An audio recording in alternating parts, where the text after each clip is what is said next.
Hello everyone, and welcome to the newest episode of the Read Right to Left podcast. I am G from Simply G, joined by my always wonderful co-host, Ray from Whimsical Pictures. Hello everyone. And this month we are talking about sports manga. It's July, so normally, if the world wasn't in crisis, we would be having the Summer Olympics right about now. But unfortunately, that is not what's happened. So we have quite a few questions to get to as well. But before I do, I did want to mention that for all of you wonderful listeners, I know it's been a long time coming, the podcast is now available on pretty much anywhere you want to listen to your podcasts. We're on Google Podcasts, we're on Spotify, most importantly. We're on Anchor FM, that's kind of our base hub, and you can get all of the links for that in the description below. We really appreciate all of you wonderful people who listen to us on a regular basis, and hopefully this way it will make it easier for you to stay up to date with our episodes and listen to us on the go without having to have the YouTube app or on your phone or on your computer open to listen to us. And also, you know, it keeps track of where you are in the video or the podcast. So it's easier to just stop and start, because I know we spend a lot of time talking during this podcast. Yeah. This month, sports manga. I think this is a pretty fun topic. It's a genre that's quite popular nowadays. Hasn't always been, especially in the West. Yeah, I feel like there was like a huge stretch of time when it was considered an absolute like dead zone. Like there was an adage that I remember going around, like anime fandom, like any company would be crazy to license a sports anime. Yes, I think it's definitely played into the whole stereotype of, obviously anime fans are kind of dorky and nerdy and not the athletic type, which is not the case, but it was definitely that like nerd versus jock separation. And so the idea that anime and manga fans would be interested in series focused around sports and athletes was kind of just, they didn't think it would do well. And there were some titles that kind of disproved that, even back when sports was this like empty zone of nothingness in English speaking markets. But it was really around the early 2010s that we saw a shift, namely due to some very popular big names gaining a lot of popularity in fandoms, so in fan circles, and ultimately, I guess, driving interest in and proving that there was a really large market in the West and outside of Japan for these sports series. So, what titles do you think specifically kind of spurred it? I remember a lot of buzz when Haikyuu's anime first started out, as well as Kuroko's basketball, but do you think there was like a title or two in particular? I mean, Haikyuu was definitely the big one, especially being in Jump. Kuroko was in a similar vein. I would also argue that Yomoshi Pedal definitely appealed to that crowd as well, although it's... Yeah, well, that's a much longer, much bigger title and is still ongoing. There was also at that time, Free was a new anime that had just come out, very popular with female fans. So those few series kind of fed into this idea that there was money in the market, and that's I think stuff like Haikyuu and Free and those sorts of things also spawned a lot of copycat titles, and a lot of publishers trying to, and a lot of anime, you know, studios and stuff trying to make their own version of that thing. So we've had a lot of not so great sports series come out in the last 10 years as well.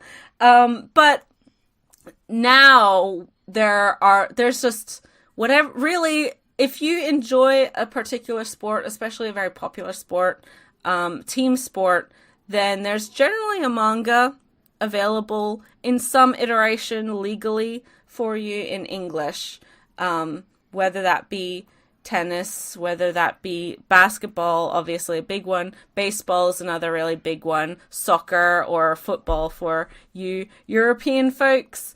There's a lot around, and it's really interesting, I think, because there's a lot more people now who would call themselves sports manga fans than who back in the day, I mean, myself included in this, wouldn't have expected to like sports series, because I wasn't an athletic child. I wasn't in a whole lot of team sports growing up, and so I think for me it was a surprise when I was enjoying stuff like Haikyuu, like Kuroko, despite its hilarious craziness. And because of, come on, G. I watched you live tweet Yowamushi Pedal. Yeah, I mean, I love it, but it's not like because it's good. Well, it's not bad. It's just hilarious. Like, it's just crazy. So, and that's kind of sometimes the thing you want from a sports series. So before we get talking to specific titles, I think we should go over the history of sports manga a little bit and kind of the different, I'd say the two different types of sports manga there are in Japan and that we see getting licensed. And before we get into all of the wonderful questions that everyone sent in. So starting out, sports manga definitely in Japan didn't really take off until probably the later 60s, and that was namely because of Japan hosting the 1964 Olympics. So because of that, during that Olympic Games, the women's volleyball team actually won gold in the Olympics, and that really inspired a lot of young women, but it also inspired a lot of mangaka about this, kind of an underdog team. It was a very unexpected win for Japan post-war, and so that really spurred this whole wave of sports manga within the shoujo and josei demographics. One of the major ones that we saw, or that came out in this period, was Attack Number 1. Yep. Yeah, and then also Aim for the Ace. You do see quite a few of these female-focused titles. There's also a larger shift at things like ballet and other more feminine, quote-unquote, sports. I don't even know what really spurred it, but it wasn't till later that we saw more of these more general sports. I mean, there was always manga about, like, baseball and to a lesser extent basketball, soccer, and other stuff, but it wasn't until later that it became more shonen and seinen focused, because really now the difference between availability of shonen sports stuff versus shoujo sports stuff is night and day, especially when we're talking about licenses. Well, I think there were some really big kind of early flagship shonen sports series that we're never gonna get in English. Of course, no matter how much a few people beg. One of the big ones that I know is huge in like South America and Latin America. Yeah. But we uncultured Americans don't care about soccer, so but that would be Captain Tsubasa, which is a fucking phenomenon. There's also Hajime no Ippo, which, like, God, I don't even know how many volumes that's at. I think it's got something like 1,200 chapters currently, and it's technically still ongoing. Insane. So, if just the Rocky movies that we got wasn't enough for you, it never died in Japan. So, But there have been, even within Jump titles, there's been some larger shonen stuff that we've seen. I would say one that a lot of people recognize, a lot of people have very fond memories of, is Slam Dunk. It's not super duper long by today's standards, but it is at 30 volumes, and it's an Inoue work, so, you know, people love him. So that kind of leads it ahead of the pack, so to speak. And that really was one of that, along with Prince of Tennis, which is another longer title. Well, it's 36 volumes, but earlier title. And that one kind of bridged this gap of, like, that one appealed to the female fans. So really, really worked to the audience that we now kind of consider as the main core fan base of a lot of these sports series. I always have to laugh at the sheer number of, like, my favorite, especially Josei and BL mangaka, where, like, if I go look up their Baka updates listing, how many of their first works were Prince of Tennis doujins. Exactly. It's like ubiquitous. It was formative for a lot of people. I'm pretty sure they still run Halloween, Valentine's drives for all of these characters in Prince of Tennis because the ladies love them.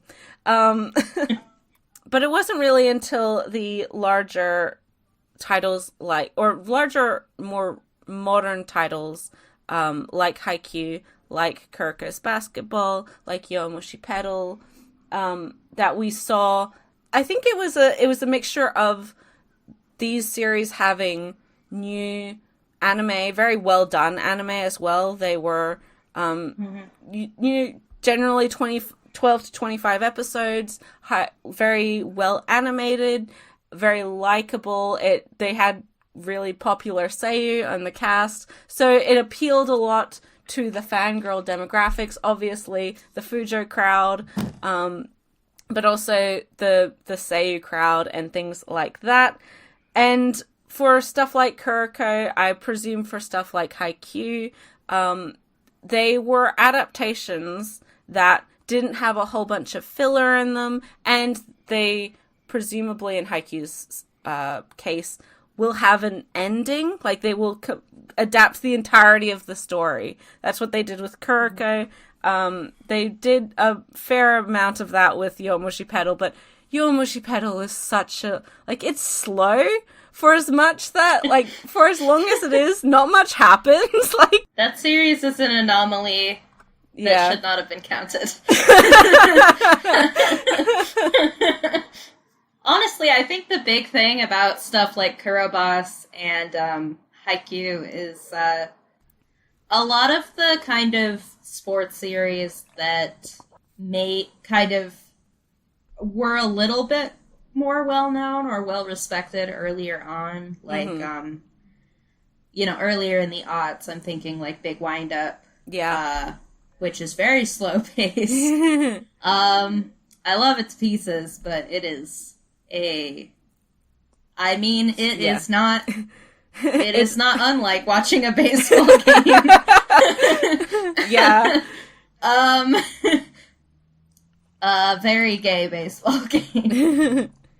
As well as, like, there was stuff like Giant Killing, I remember making a bit of a splash, but the people who liked Giant Killing kind of already were into soccer, because the thing about those titles is that they are very much built on this passion for the sport, and kind of assume that you know the are sport. Already a fan of soccer.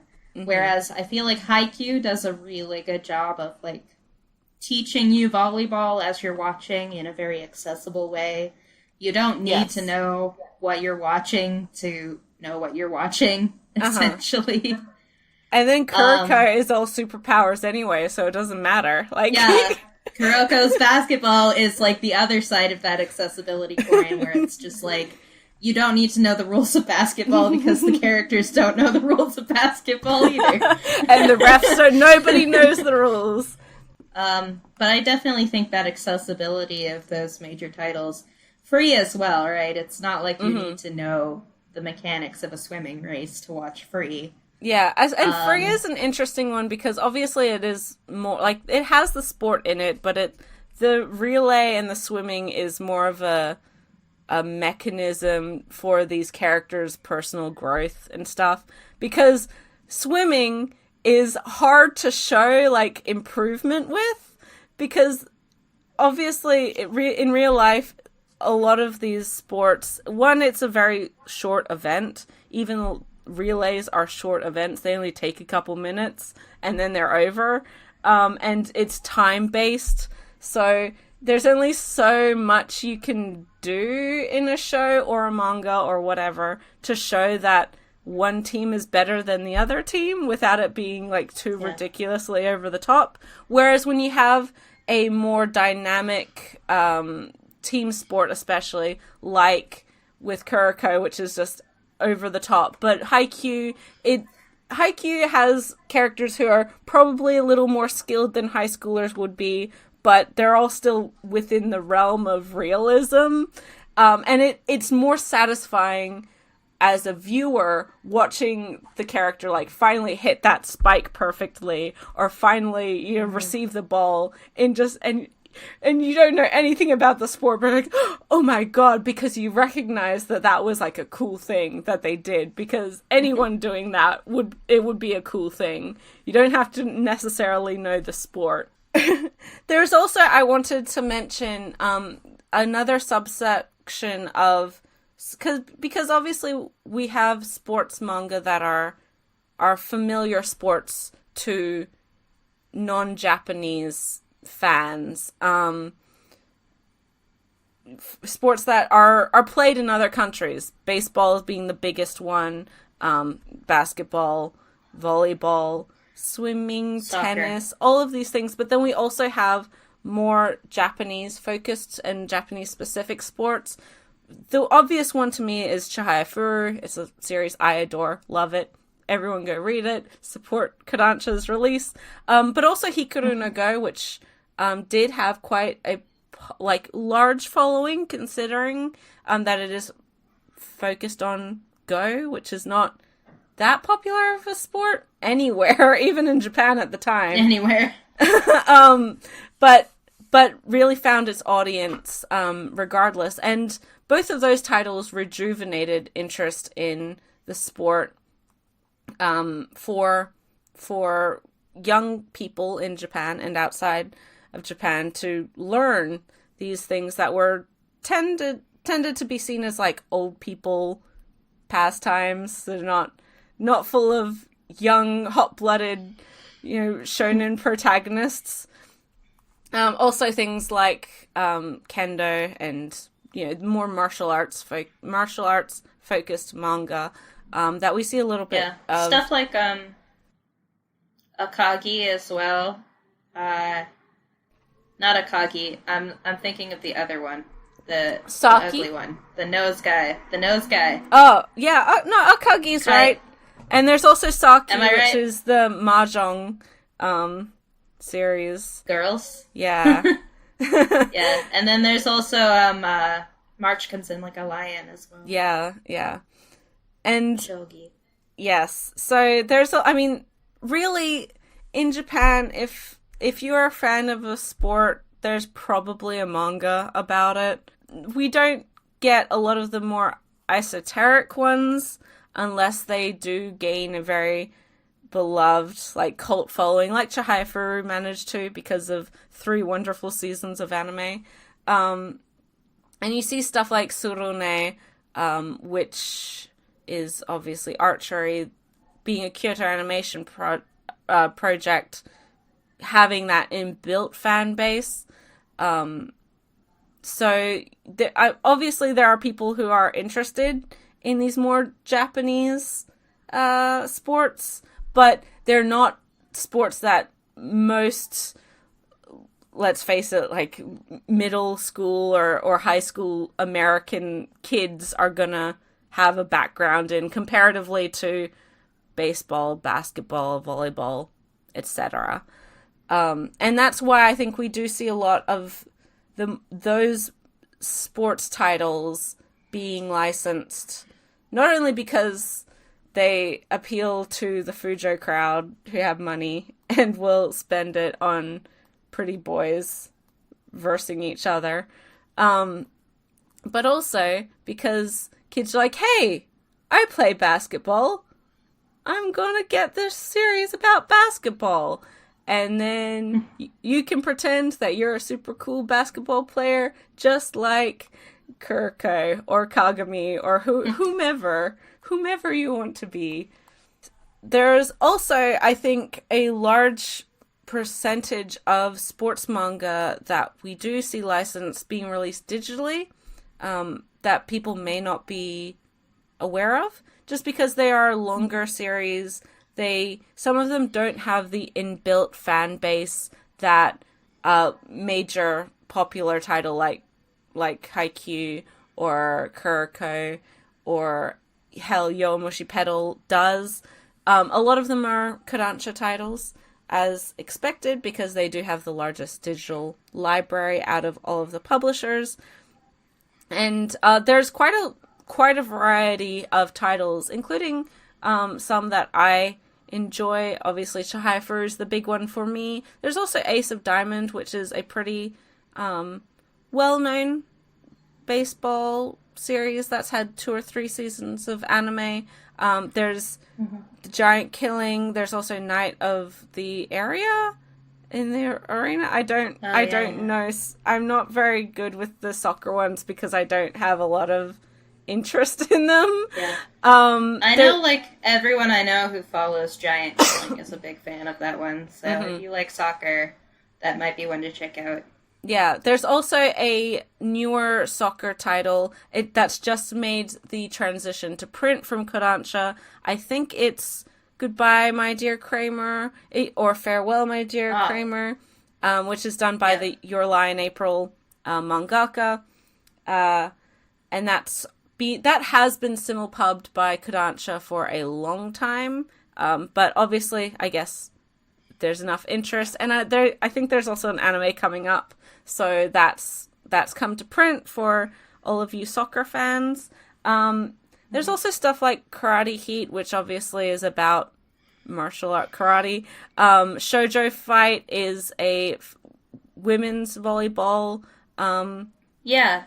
series. I actually, I quite am enjoying Shoujo Fight. It kind of rides a weird line between, weird superpower sports manga and, like, serious drama sports manga. But I definitely appreciate getting a series about the girls' volleyball team that gives the girls kind of realistic... Well, some of them are pretty goofy looking, but for the most part, they look like volleyball girls, right? Yeah. They don't look like, the girls in Harukana Receive or whatever. They, as the main girl in particular, I saw her design and I was like, yeah, that's what my volleyball girls look like. I like it. Give me that one. I think Days also is available, which is another soccer series that does technically have an anime, which was technically licensed. I don't know if it ever got released. And then there's also a title that I follow. It's on Manga Plus. It's a Jump Plus title called Moonland, which is a male gymnastics manga. I really like that one. It's kind of my niche. I'm into it. But there's a lot around. Also, of course, the wonderful Cross Manage by Kaito, which is about a girls' lacrosse team. 5 volumes. That's available in its entirety digitally from Viz. Short and sweet, pretty solid.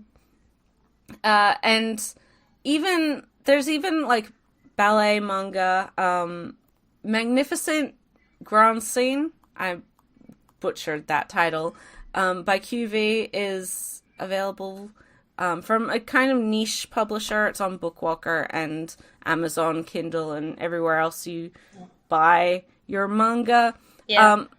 I know Aisha of Mama Loves Manga is a big fan of that one. Yeah. And again, there's also even some of the less conventional sports series do find their way in print. The big one being Welcome to the Ballroom, which is, of course, Ballroom Dancing. So, there's a lot around, and there's probably more than I think a lot of people expect and even realize, because a lot of the focus does go to the most popular major titles, understandably, because many of them are very, very good and have a lot of fans and get talked up a bunch. But there's more than you may expect. So if you are looking for a particular sport, maybe try and look around at licensing news, because there is quite a bit of sports manga floating around for those who are either tired of the more popular titles or have finished them and you want something new to sink your teeth into. Oh, and ping pong. Yeah. Talk about that. No, we didn't.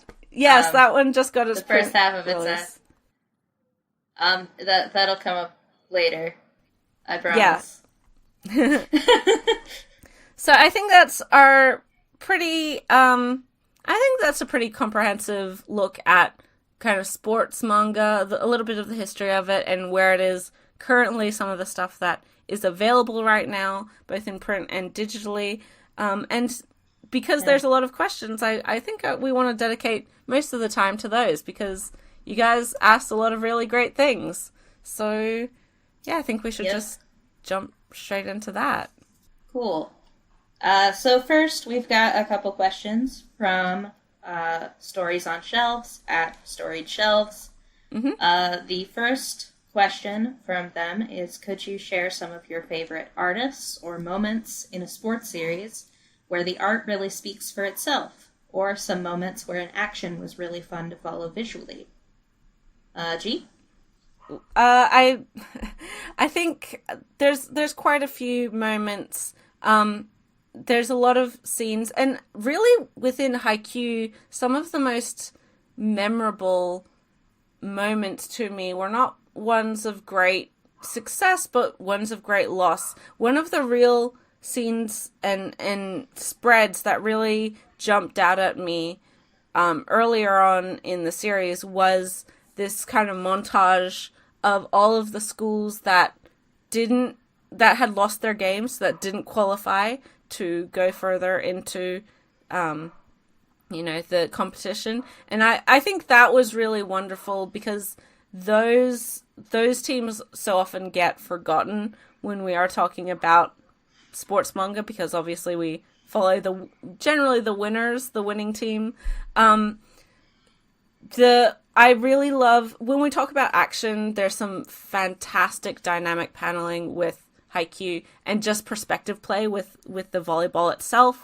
Mm-hmm. People have pointed out a lot of particular panels throughout the entire series of where a character will be spiking the ball from one angle and the ball is static. It stays in the same place, but the panels will move around it so that the characters are interacting at different angles, making it a much more interesting thing to actually follow, and you get that sense of movement.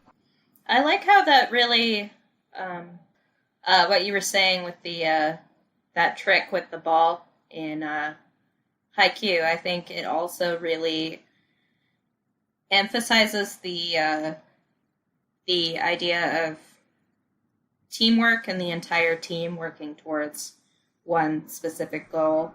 That's something that I've been struck with Haikyuu's art is obviously Furudate's art has a wonderful sense of movement to it, but I also like that, you never really lose the importance of this series as a team sport. Yeah. It's definitely not just like Kageyama and Hinata, roadshow. They all, and that's something that again I think really appeals to people because you do get so attached to so many of the characters. Of course, in Krasno, but even the rival teams, there's very memorable, likable characters that people attach themselves to. Another fantastic example of, I would say, like, fun or really visually interesting and dynamic sense of movement and action is, again, Chihaya Furu. For people who are not aware, Chihaya Furu is about Karota, which is basically, I explain it as like Snap, but with poetry. And so the characters, they try to get the same card at the same time, and it leads to, literally pushing the card out of bounds in order to claim it, to be the first to touch it. And so the way that manga shows that movement, the speed of that, you really get a sense of how quickly and how high stakes these characters find these games, even though it's not a sport that it has a lot of physical exertion evident or necessarily obvious in the same way that, running around a court chasing other players does. You do have these characters absolutely worn out at the end of a game, but you don't have these, shots of them just dripping in sweat and, there's the ball over there and we gotta stop this person. And it's also interesting in how that series plays with, or shows the importance of individual play even within the team play, and how, because karate is an individual sport, but you can have team tournaments, and how multiple individual games can support each other, and how the mood of each game is very influential on your team members who you're sitting amongst. It's really good. Read Chihaya Furu. And of course, ping pong goes without saying. Taiyo Matsumoto is just phenomenal at action and again, dynamic. The angling in ping pong is just, it's beautiful. Love it. Yep. Taiyo Matsumoto is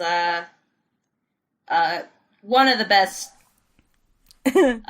best illustrators working in the world right now. And I firmly believe that. He draws with such confidence. I love how he draws these kids. They feel so real, even though they're drawn in quite an exaggerated way. And something I was struck with reading Ping Pong versus watching the anime, which also does a fantastic job of adapting Matsumoto's style. That series is directed by Masaaki Yuasa, and if that isn't a match made in heaven, I don't know what is. But perfect pair of those two. I feel like even though their styles are very different, they have kind of a similar sensibility to them. So that ended up working just so well, in my opinion. But reading the manga, I was really struck by just how rhythmic the reading experience of it is. It really does. It's hard to explain, but it really does feel like the experience of being caught in like a table tennis rally, where it keeps jumping back and forth and back and forth and back and forth. And it really just keeps your eye moving through the manga, and it's hypnotic, really. That's without getting into a lot of the visual metaphors within that series that just make me cry to think about them. The superhero with the mask and the robot imagery, the butterfly imagery is just like gonna cry but Yeah. when it comes to art, you can't beat Hayao Matsumoto. Mm-hmm. It really is. I mean, it was a long time coming with that license, and I'm just so happy that we finally got it, and everyone should read it or watch it. It's great. Preferably do both. Do them both. The anime is coming to American Netflix very soon, according to En Young Choi. So yeah, you watch have no it, excuse. and everybody, go watch it. Watch the anime on Netflix, and then when you fall in love with it, buy the manga too. It's a really really beautiful release too. Viz really went all out with their ping pong book. It's just it's lovely. And then the other question from @StoriedShelves is, are there any plot lines you'd like to see more of in sports manga? So I didn't mention it in the earlier part, but I did want to. I mean, we have seen a little bit of this, but I'd really like to see more of the sports manga that have disabled athletes. We see it with Real, which is about wheelchair basketball, another Inoue work. There are some series that aren't sports series that do have disabled characters who play sports, whether that be casually or whatever. Perfect World has wheelchair basketball again. I hear the Sunspot has a deaf futsal team. With the Olympics and the Paralympics coming up, there was a very large amount of manga featuring disabled characters and Paralympians that I would think would be really interesting. There's one that I want to mention when we get to talking about licensing. But yeah, I think para-athletes really get forgotten, I think, and the Paralympics gets forgotten amidst the excitement and the interest of the quote-unquote regular Olympics so often that it's really sad because these are incredibly accomplished people representing their country, and it's, I want to see it, I want to read it, so I'd like more of that. Yeah, same. There's a bunch I want. There's one about blind football that I'm interested in. Mm-hmm.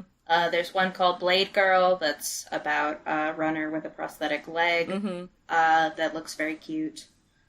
Yeah, for sure. Always want more of that representation. And similarly, in a post Yuri on Ice world, yeah, I want more of my athletes getting gay married at the end of the series. Yeah, I think the ice skating manga that we have currently isn't gonna have the gay ending, so not as good. Not as good.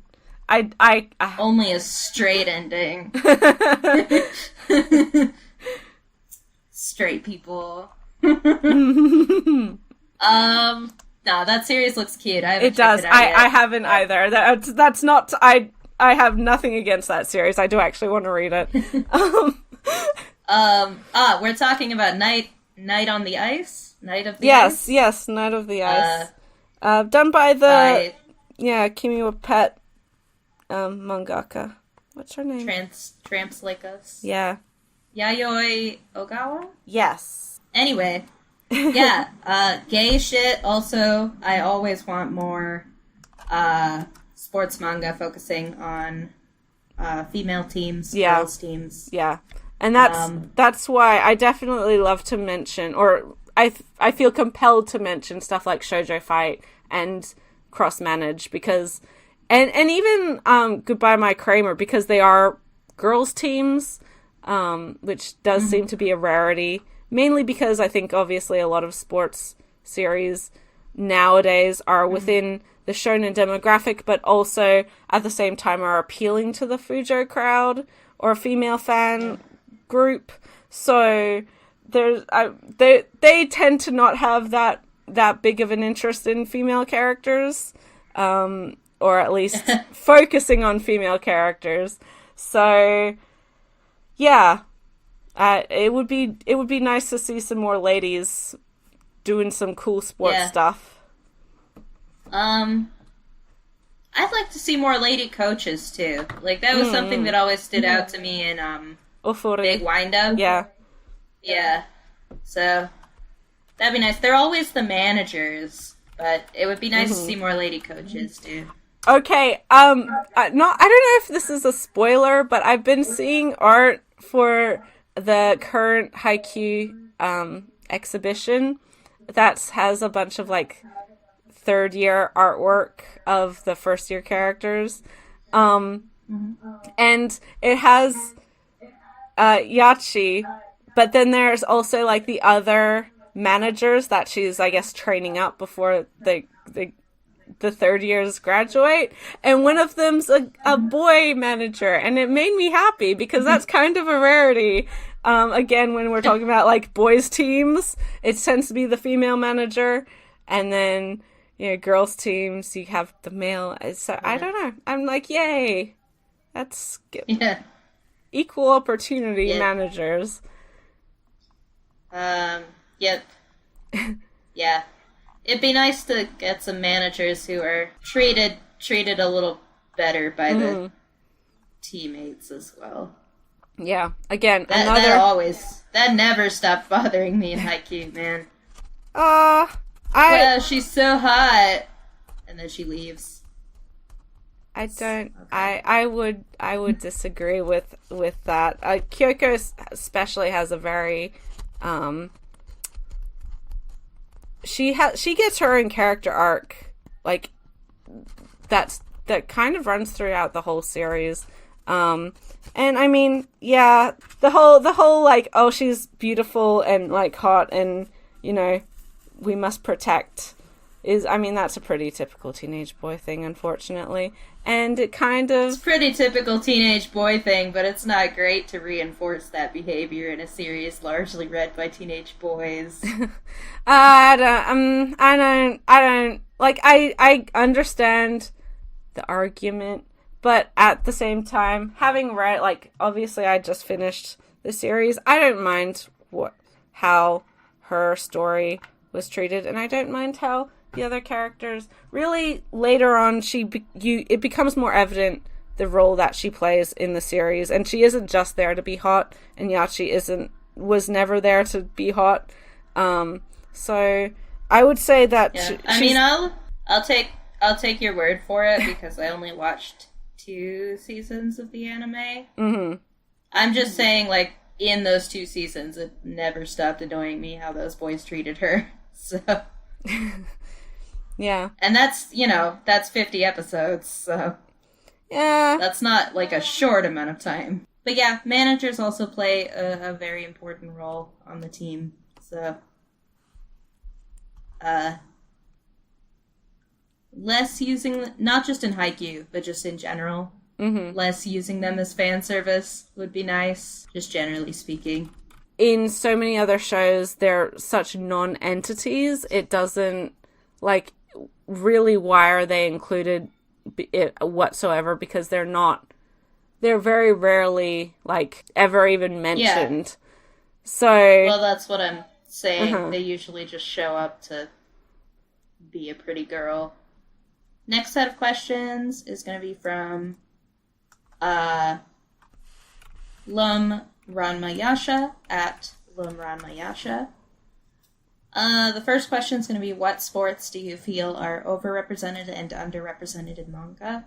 I was trying to think about this, but honestly, a lot of, like, the types of sports that you see a lot, that's just, the readership is a lot of, like, high schoolers and middle schoolers for this stuff. Mm-hmm. So a lot of the popular sports are just determined by what sports the kids themselves are into. Mm-hmm.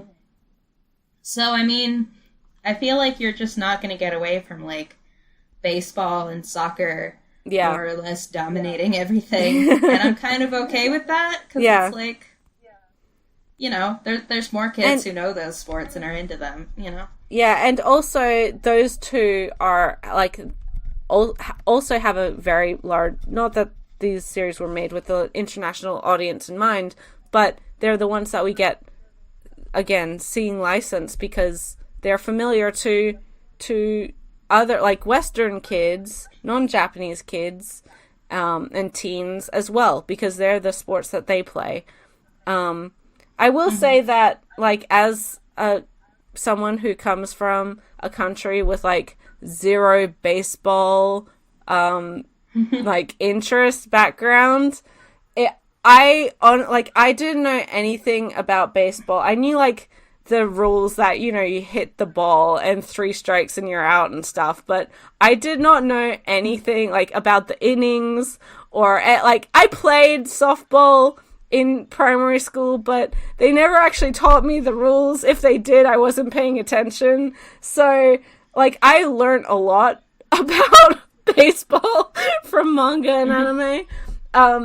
And obviously, like, majority of the sports that are popular here in Australia are grossly underrepresented in manga because they're not sports that get played very often outside of Australia. So it's kind of funny in that sense because we have very popular sports here, like Aussie rules football, cricket's a huge one, so and netball for girls teams.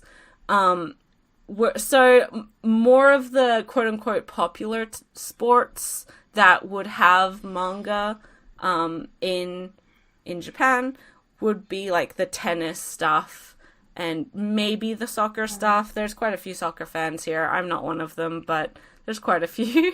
So, you know, it's not, I think obviously because a lot of Japanese sports culture is influenced by American sports culture, you see that, you know, reflected in the media, and then being in a country that doesn't have the same sports culture, because we have a very British sports culture here, is interesting, just like from a local perspective. Well, what I was trying to get at is that Japan at this point has developed their own sports culture. Of course. And the sports that are popular there are not like a carbon copy of what's popular in America. If it was a carbon copy of America, then every single sports series would be about American football. And that's also a really boring sport. I don't... Hey now. But yeah, I don't know. I guess I just don't feel very strongly about, like, things being overrepresented or underrepresented, because I just feel like the sports that are popular in Japan get a lot of manga, and the sports that are unpopular in Japan get one manga. Yeah, no, that's again, totally fair, and I would say the same. And I think it's just an interesting case of, like, the fact that we have gotten some of the more Japanese-centric sports, like Chihayafuru and Hikaru no Go, licensed, despite it not being, like, a thing in America or elsewhere. I mean, in Asia, yes, but not in America or England or anything. So that's cool.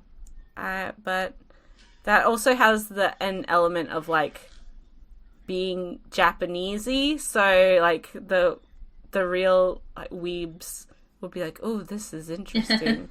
You know, oh, this isn't like normal gross sports. Oh I'm actually surprised that martial arts manga aren't more popular in the West, given that kind of weeb aspect. Second question from @Lumranmayasha is there a sport you wouldn't read a manga about, no matter how good it is? Cricket.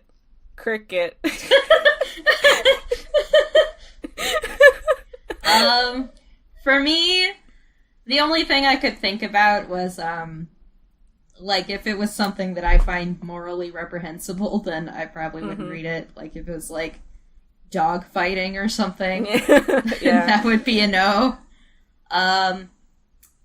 As well as, gambling is a pretty hard sell for me. It's just not something I'm interested in. So, like, I haven't been interested in, like, Kakegurui because I just don't care. So I'd probably skip any series about gambling related sports. I also, like, I'm not that, like, I have no interest in motorsports, like the car racing and stuff. I'm not. It would have to be really, really, really good for me to be like, oh yeah, I want to read that. I was gonna say your option there is Initial D, and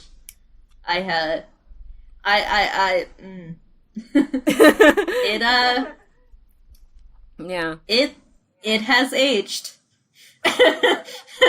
Isn't that also the motorcycle one that nobody liked, like GPX or something? Probably. I don't remember, but oh yeah.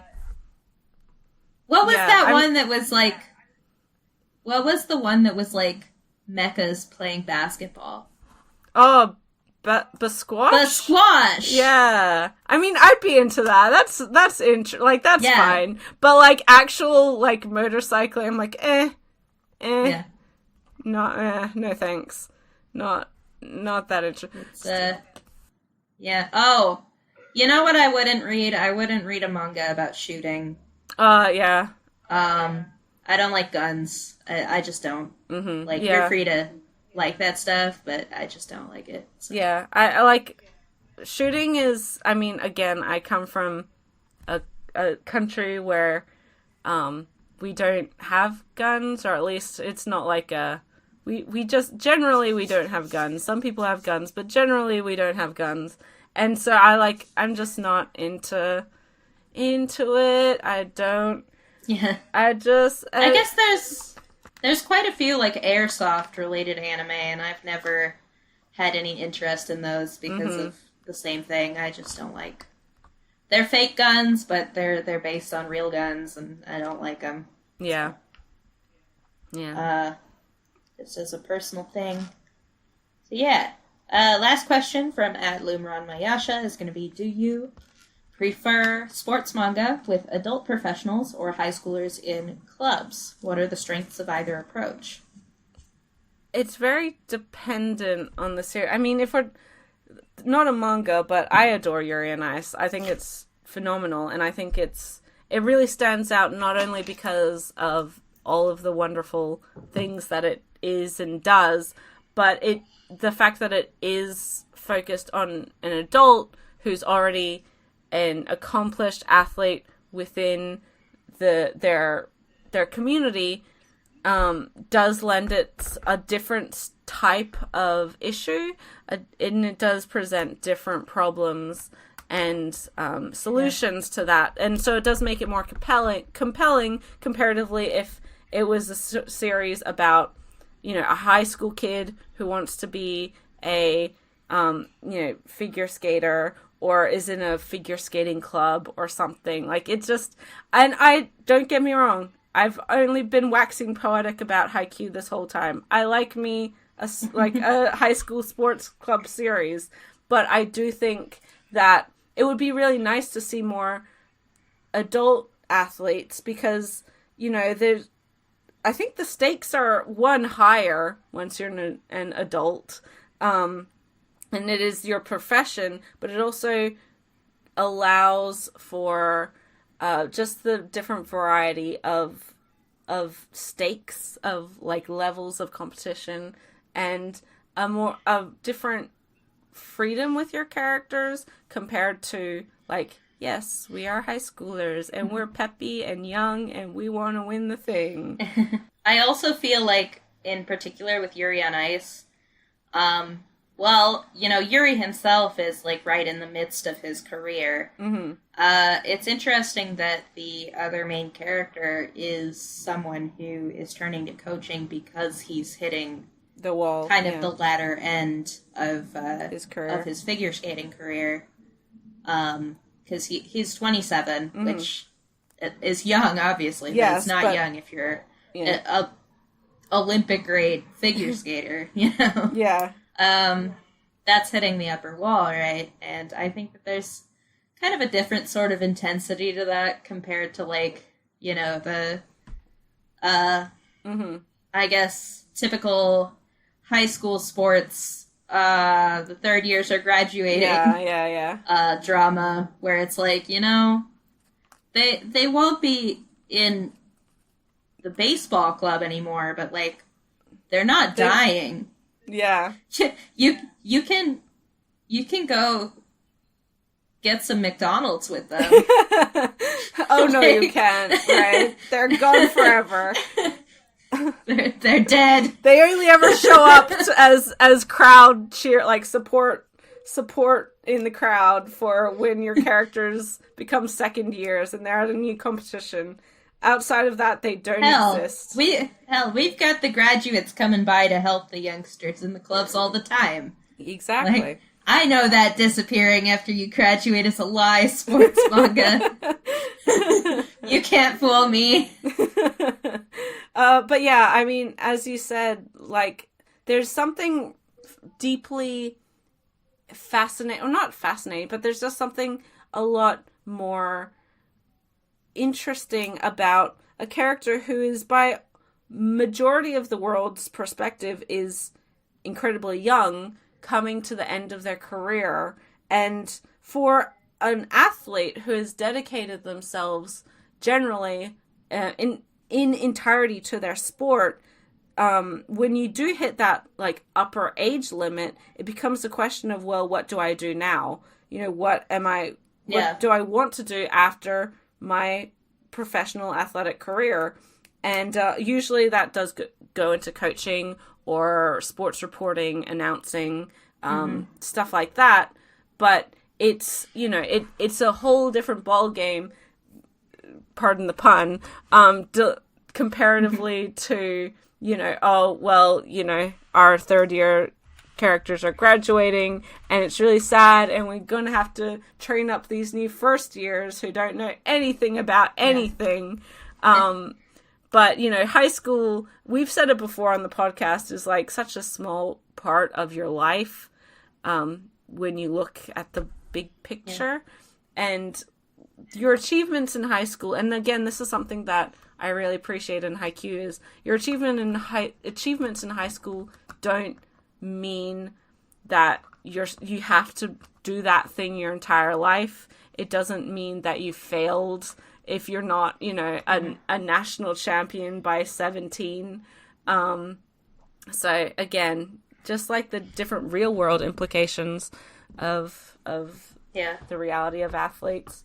Yeah, and at the same time, I guess the strength of, like, high school stories for me, you know, apart from just, like, nostalgia, because, like, you know, we've all been high school kids, right? I wasn't, like, a sports high school kid, but yeah, a lot of kids were. And, you know, I think that's valuable. Obviously, I think that it's a relatable experience for a lot of kids who are reading it and, you know, are into sports, are involved in a sports team,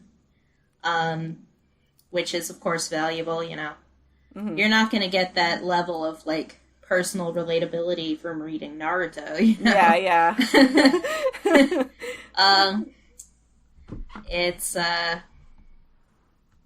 something that forms a lot of very intensely emotional bonds for a lot of kids, I think, and I think that's valuable to see reflected in your media. Yeah. But as an old, I do like this idea of, you know, I'm a sucker for a good coming of age story, and I like this idea of like a team of very different kids coming together and sort of becoming themselves, learning who they are through their interactions with the rest of their team. I think there's that's the most compelling thing, I think, in sports series set in high school for me. There's also the I mean, obviously there's in high school, especially team sports series, it emphasizes the community and the bond of the team, but also with the protagonist and their relationship and their understanding of their relationship with the sport and their understanding of themselves through their own personal development of their skills, I think is like pretty satisfying as a reader to experience. And again, that's sometimes done very well, sometimes not done as well. But it is kind of a quintessential part of these larger team-specific titles. Next, we have a question from Lythus, at Lythus. What moment in a sports manga felt the most familiar to you in your own experience in sports?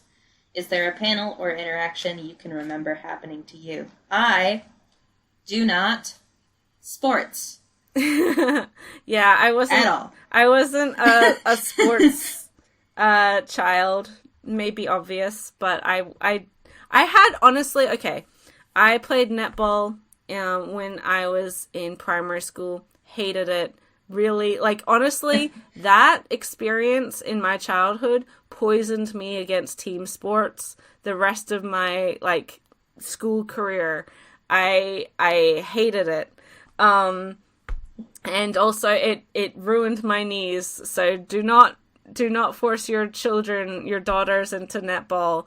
I wasn't forced, but it was like the thing to do for all little Australian girls to play netball, and not a good time.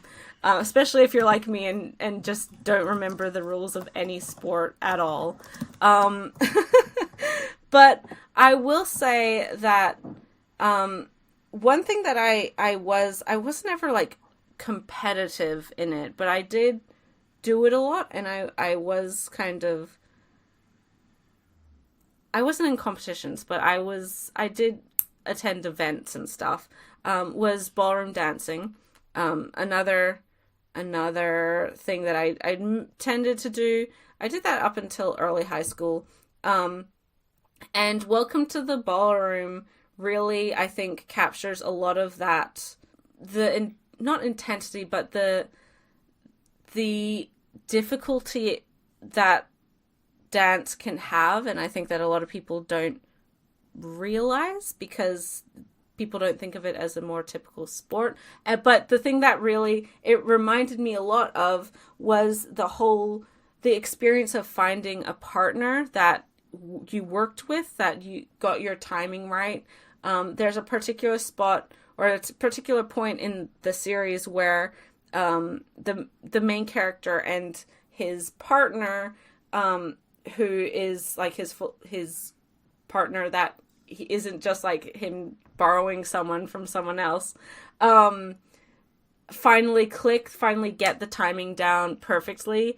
And just the excitement and the relief of that was like, I remember that, I did that. And it is like such a fulfilling feeling when you do get that point.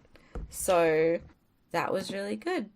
Next question is from Sarah Lindsley at S.A. Lindsley.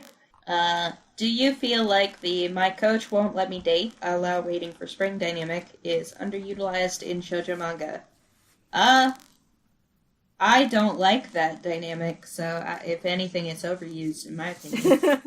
I haven't seen it a lot, which kind of surprises me because there are a lot of shoujo manga romantic, like, male leads who are athletes. I can't really remember any other series that like jumps out at me aside from Waiting for Spring that does that. But, I mean, I'm not fully versed in all of shoujo romance. I just feel like anytime your club coach is interfering in your private life that much, I feel like that's not a healthy coach-player relationship. Yeah, I totally agree. Like, if it was happening in real life, like, my child had a sports coach that was like, you're not allowed a girlfriend or boyfriend, I'd be like, how dare you say that to my child? But I can understand, like, I don't understand, or perhaps can't understand, this idea of, like, an athlete being, like, so focused on the upcoming competitions that they don't have time for a girl, like, a partner. Yeah.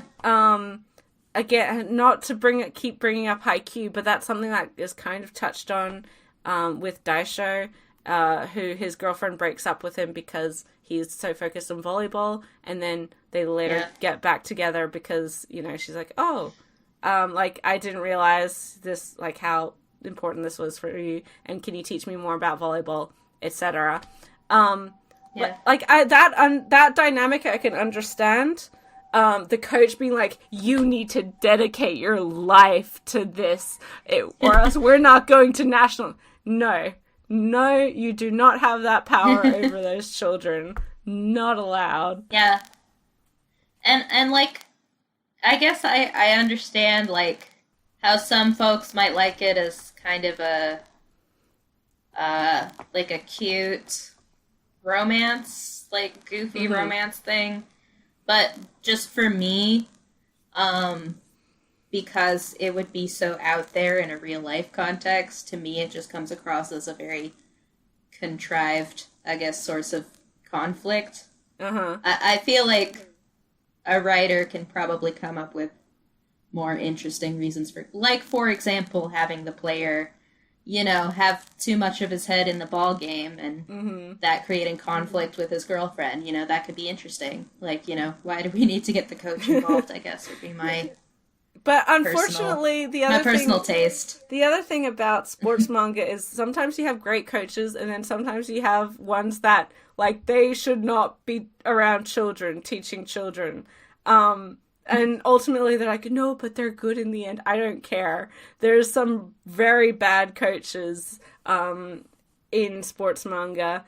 And I'd like for them to not to lose their job because they don't deserve it. And there's children. They're like, we won't get to nationals with that attitude. I'm like, oh my god, guy. Like, I understand this is important to you, but also, these are children. You are going to kill them.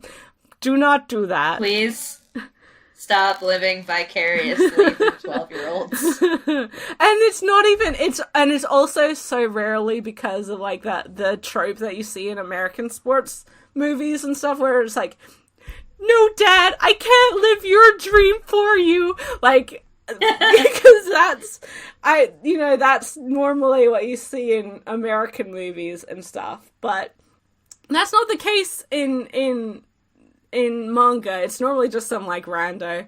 The only time I've seen that, actually, that trope is in Astro Lost in Space, where the main male character, his dad is or was an athlete, and is now trying to relive his athletic career through his son, and because he got injured and couldn't be the cool athlete that he wanted to be.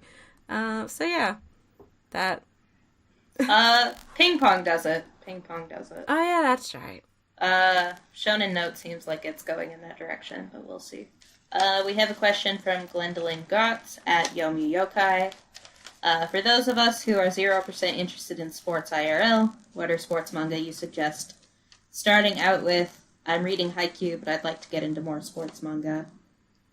I don't really consider, like, caring about the sport to be, like, a prerequisite for getting into most sports manga, unless it's, like, a really heavily into the mechanics one, like Giant Killing or something.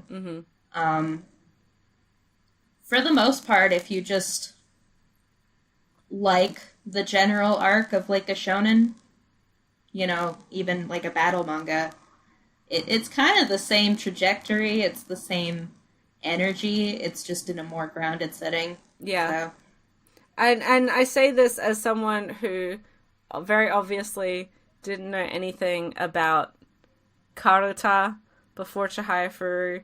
It is very easy to love a sports series that you have no clue, like, about, that even existed before you discovered the series. And I would recommend Chihaya Furu. It's not only because it's marvelous, the anime is great as well. I recommend that one. But it's also a mixed cast. It has a pretty even balance of male and female players. It's a female-led story, and the other two, I guess, main characters are guys. There's the romance element somewhat in there, but it is definitely a hot-blooded shonen series, despite its more feminine tendencies, I guess. And being josei. Yeah. And it's fun. I think that one also teaches you a lot about the game as you watch or as you read, and it's because it's not one that a lot of people are familiar with, even in Japan necessarily. It manages to capture the uniqueness of it, but also just by doing it so well, by having such a wonderful anime. I really recommend the soundtrack for the show as well. It just makes you, it captures your attention. So yeah, Chihaya Furu is a good one. I would also recommend, again, coming from someone who, like, knew nothing about baseball, and this one doesn't, like, teach you about baseball, but it's very likable, is Big Wind Up. We don't have the manga in English, but the anime, both seasons we do, and it's great and pretty gay, so yeah. It's so gay. I love that the coach is so in on it too. He's like, okay, for the next exercise, I'd like you to hold each other's hands and stare deeply into each other's eyes for 15 seconds. Right. He knows. He knows. Yeah. That's not the coach. That's just their advisor. Their coach is a no-nonsense lady. She will... The math teacher who's, that is like, true. Trying to teach them all of these, like, mental exercises to improve their game, which is good. Like, that's a thing that they do in real sports, and this isn't covered very often in sports manga. So, but it's done in a very, like, yes, let's hold hands, and oh, your hand's getting warmer. That means you're relaxed. It's like a real trust exercise, but also, like, they both know. Mm-hmm. They both know. Mm-hmm. Yeah, of course. You'd have to be blind. It's also, Mihashi, apart from being, like, adorable, is also a pretty good representation of, like, anxiety. Mm-hmm. So there's that as well. Yeah. For the mentally ill of us. Mm-hmm. Yeah, he's great. And also, like, despite his anxiety and all of that, he's a very stubborn character. Like, he's not just this, like, oh, I'm not sure about... He may be anxious, and he may, like, have insecurities, but he knows that he wants to play baseball, and he doesn't let anyone else tell him that he can't, even when his brain tells him he can't. So that's pretty cool. And he knows he wants to pitch. Mm-hmm. And Abe, like... Even when he doesn't believe in him, he believes in him, and that's kind of sweet. Yeah. It's a great show. Check it out. Yeah, I would say in general, like, really character-focused stuff. These two are on the more intense side, for sure, and one of them's, certainly avant-garde in the art style department, since it's Taiyo Matsumoto, mm-hmm. but we've already mentioned both Real and Ping Pong. Mm-hmm. Those are both series where, the sport is a very important part of the series, but it's also, like, it's more so a vehicle for these characters' journeys. So, yeah, I would recommend either of those. Mm-hmm. Especially if you've enjoyed others of Inoue or Matsumoto's work. So hopefully that's given you a couple of titles to check out. And I mean, if you are particularly, not that you necessarily have to be interested in them, but if there is a sport that you have some familiarity with, whether it's because a relative was involved or you just come from an area that's a very popular sport, you might want to check out a manga that is, focused on that. That seems to be, pretty positively reviewed. Again, there's a lot to choose from out there. Yep. There's even fake sports, like the mecha basketball one. Yeah. Or... There's some sports like isekais and stuff now too, Mm-hmm. like fantasy sports. I don't know anything about them, but they exist. Next question is from Hikari Otaku Station at Hikari2495740. What are your thoughts on Kuroko no Basket, Kuroko's basketball? I haven't seen it, so I don't know. I have seen it. I watched all 3 seasons, plus the sequel film, and the OVAs, and I read roughly 20% of the manga in preparation for this podcast. Kuroko is a guilty pleasure. It's not bad because it does exactly what it's supposed to do. I think that it's a lot of fun, but it's not something you take seriously, and it's nowhere near realistic. I've had people yell at me that it is actually, realistic and good, and I laugh at them because they are crazy people.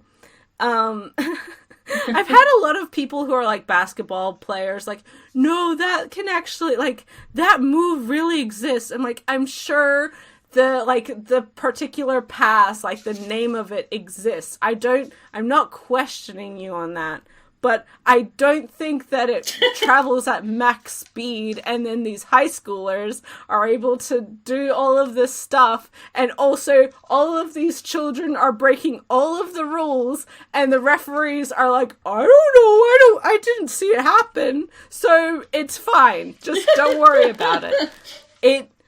It's because, like, Kuroko is definitely like a shonen series. It's not meant to really be that realistic.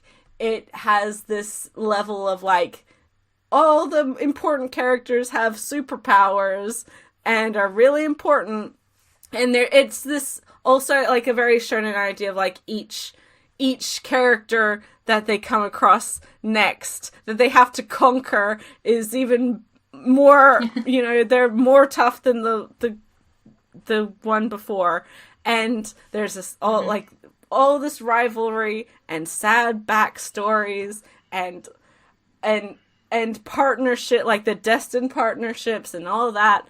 It's quintessential Jump sports stuff, and it's a fun time, but it's a dumb time.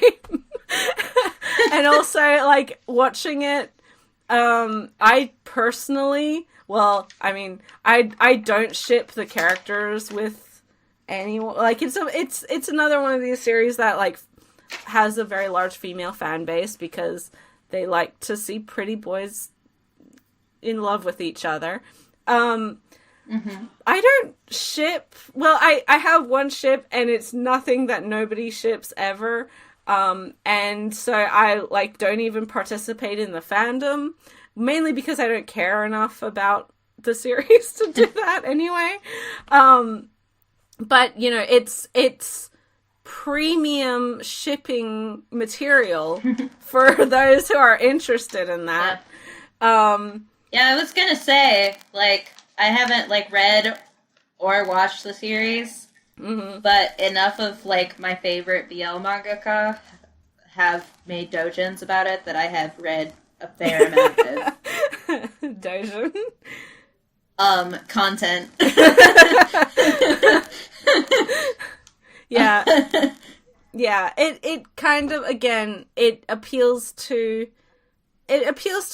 male fans as like purely this fun, over the top representation of a sport that they enjoy, but it also appeals to these horny girls who like seeing boys kissing boys and a bit of rivalry to lovers, and that's also perfectly fine. Having watched it, it was fun. I probably won't watch it again. I am hoping to read it in its entirety, but it's also like way low on the priorities. It's not bad. The art's not bad. Kuroko himself is actually one of the more interesting characters. I'm not super, like, I don't dislike Kagami, but he's kind of a more typical, like, hot-blooded sports guy who thinks he's hot shit and then doesn't. And I also, again, there's this sort of unrealistic quality of, like, their team with no third years because their school has literally only existed for 2 years. Somehow getting to, like, the Winter Cup, which is, I don't know if they win the Winter Cup. I can't remember. It's been a while. But yeah, you have characters with, like, split personalities. You have a character who can shoot 3-point baskets from the opposite basket line or from, like, the center line. You got a character who, oh my god, Murasakibura, I never liked him and he never got any better. And Kisei's my favorite. So, that's fine. The other thing is, like, aside from the Generation of Miracles, who are Kuroko and the 5, like, amazing superpowered characters, and Kagami, I do not remember anyone's name. And there's a lot of characters. I don't even remember, like, I'd say 75% of the time, I do not remember the names of the characters on the main team. The only reason I'm remembering some of them right now is because I read that manga 2 days ago. I'm like, I remember Izumi, and I remember that I don't remember his name right now, but Tepe, and I'm like, okay, I remember you now, but as soon as I stop the series, as soon as I finish it, it will be gone. It will be gone from my brain, and it will never come back.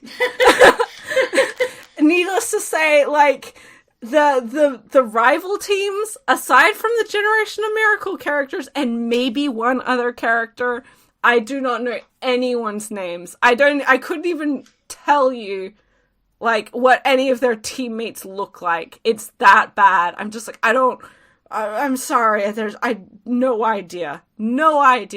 Comparatively, again, I don't want to compare series because every series has its own strengths and whatever, but Haikyuu has 5 million teams and 30 million characters, and I remember a solid chunk of them, their names, their personalities, what they look like, and what team they're on, and that's amazing, and I will probably, this time next year, having not interacted with anything Haikyuu at all, I will probably still remember most of those characters' names. And so there's a memorability element that Kuroko for me lacks as well. I also remember, like... Well, why would you bother remembering their names when you can announce them by hair color, G? No, but the thing is, the Generation of Miracles, I remember their names, and they're the ones with the colored hair. Everyone else has black or brown hair, and I have no idea who they are. Like, there's one guy... Well, see, there's the problem. See, and then okay, like, I could tell you there's some characters, but I don't know their names. There's the guy who was... Kagami's BFF in America. They traded rings in a totally not gay way. I don't remember his name, but he exists. That's the good sports anime content. Yep. And there's a guy with glasses on one team. I'm sure there's more glasses character, but I don't remember him. And I'm pretty sure there was a team that, like, literally broke someone's leg, and then the ref was like, I don't know what's going on. But I don't... Looks like he tripped! Uh-oh! What happened? It's honestly, the refs are, like, so blind and deaf and have no peripheral vision in Kuroko, and I'm just like, what? Why do you even have the refs? And then immediately, the good team, the team that we care about, they will do something, like, minorly wrong, and then the refs are like, timeout, or, like, I don't know what the thing is. You get a penalty, not allowed. And I'm like, they were breaking people's legs. I don't know. Yeah, so, that's my Kuroko experience. It sounds like an adventure. If nothing else, it is hell of an entertaining watch. It's, again, like me with Yowamushi Pedal. I didn't watch that series because I thought it was high art. I watched it because it had a pretty likable main character, and it had some quirky and fun and dumb stuff, and then the most revolting lizard man villain I've ever seen, ever. And that was that. It was a good time. It's got Angel Boy. That's all you need. Angel Boy and Fashion Disaster and who has a, like, the green one. No, that was the green one. The green one is the Fashion Disaster. And he has the other one that's always with the green one. Yeah, his boyfriend and that's those Kageyama clone. Yeah, and the Osaka. The Osaka one. Yeah. Yeah. Those are the only ones you need to know. them. Those are the only ones you need to know. They're the only important characters. And then, well, actually, no, I do like the second years in Yowamushi Pedal. They're 16. They act like 30-year-old married couple. And I love them. And, yeah, evil villain lizard boy alien. Yeah. And the song. Hime. Daisuki. And then... Kisuki daisuki. Hime. Kira kira rin. Yes. And then in the third season, the second season of that show came out in universe, and then there was, like, a new version of that song. And I was both excited but also disappointed because I liked the original more. But it's, again... What if that's the, that ice skating one is, like, he has to have the magical girl song sung to him, right? Yeah, or... That's the whole premise. What if it's that song? I mean, that would make me want to read it way, way sooner. I've got it in my Bookwalker library to read, but... yeah, no, that song is catchy as heck. Sakamichi is a good boy.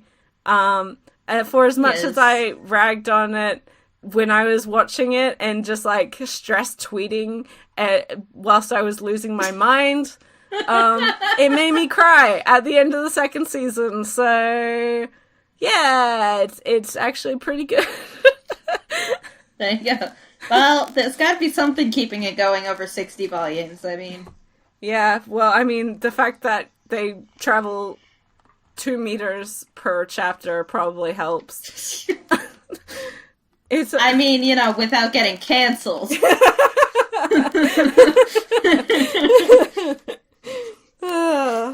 Probably the reason is because cycling nerds are really, really into cycling, and there's only one big cycling manga is the real reason. Yeah. But Yowamushi Pedal, it's in the same vein as Kurka's basketball for me. And if you liked one for the reasons that I stated, then you will definitely like the other one. And sometimes that's all you need, just a fun time to lose your mind to. Sometimes you just need that video from the Prince of Tennis movie of the guys serve going back in time and killing the dinosaurs. Yeah, the most important historical event of all time? Yes. Yeah. I mean, as the Prince of Tennis expert of the pair of us, because I have not read any Prince of Tennis, never watched any of it either. I from my perspective, or from what I've heard, it's like starts kind of normal shonen sports level and then just gets crazy by the end of it because they just got to keep ramping it up. Is that true, or did you not get that far? Yeah, kind of.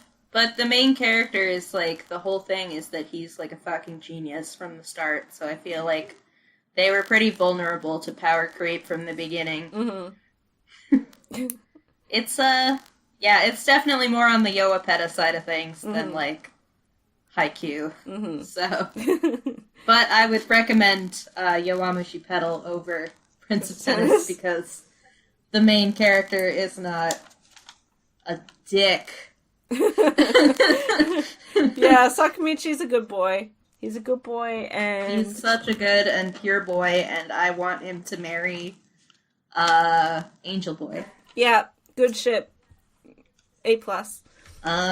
Prime content. Next question. From Olive the Manga Reader at Olive the Manga. What sport haven't you seen a manga about that you would like to? Underwater basket weaving. That would be cool. I'd be into it. I'd be into, like, I don't know, synchronized swimming or something. That'd probably be interesting. There'd be a lot of opportunity for drama there. Yeah. I like, I mean, I'm from Colorado, and I was surprised when I was thinking that I couldn't think of a skiing manga, so I would like a skiing manga. I like skiing. The skiing or snowboarding or something. Like, winter sports, kind of, they don't get forgotten, but they're not as focused on because generally they're more of a niche sport comparatively to, again, like the summer team sports that we see. Unless you live in Colorado. Well, I mean in Japan. I mean where these are being made. Yeah, I mean the only reason figure skating got big was because they got a couple really good figure skaters. So. Yeah. Yuzuru, honey, love you, my boy. You're... my boy Shoma Uno as well. They're good boys. But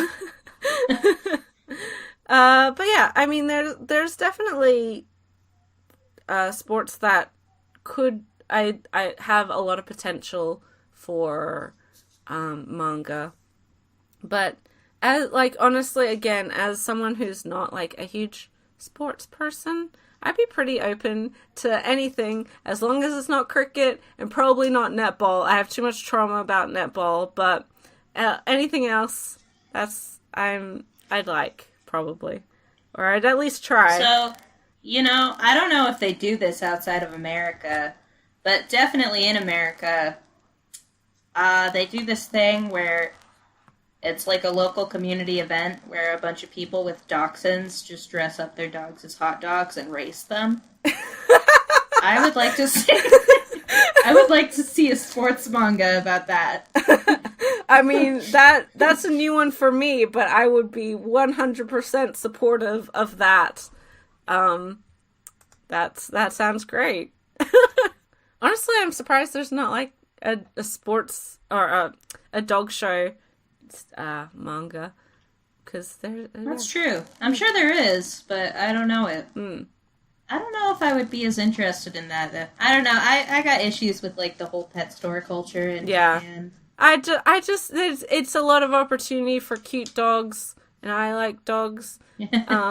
So outside, I'm reading Moonland, and I have a real issue with gymnastics in real life because I am very cynical about any sport that is totally wholly focused on prepubescent children. And Athlete A on Netflix just solidified that for me, confirmed it. But But Moonland is really, like, I don't have those issues because in manga, terrible things aren't happening to these children, and we know they're not because, one, they're not real, but two, this is an inspirational story with, like, good characters and good role models. So I would like a pole dancing manga. It would be great. I'd love to see it, and then everyone would be like, wow, I didn't know there was so much that went into pole dancing. And then every chapter, the character would get off the pole, be covered in bruises, and then just lie on the ground and be like, I'm not going to be able to move for 3 days. But then the next day they come back because they're a crazy person and enjoy it so much. And, and then they'd be able to do a lot of really impressive stuff and make it look really easy. Pole dancing's a lot of fun, you guys. Take it from me, someone who does it. I'm very impressed by people who do pole dancing. Next question is set of questions is from Haikyuu equals best sports manga. They've got a very thematic name for the ending of Haikyuu. Or at Seductive Bard. What to you makes a good sports manga?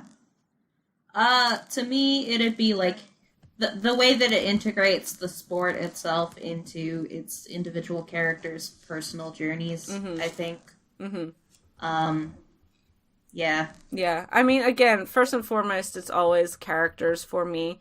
And I think there's a reason why series that do focus on more personal drama, mainly like Mitsuru Adachi stuff, like Touch and Cross Game, have become so recognizable and so classic. And even like Tomorrow's Joe is because you care about the characters more than necessarily the outcome of the sport that they're playing.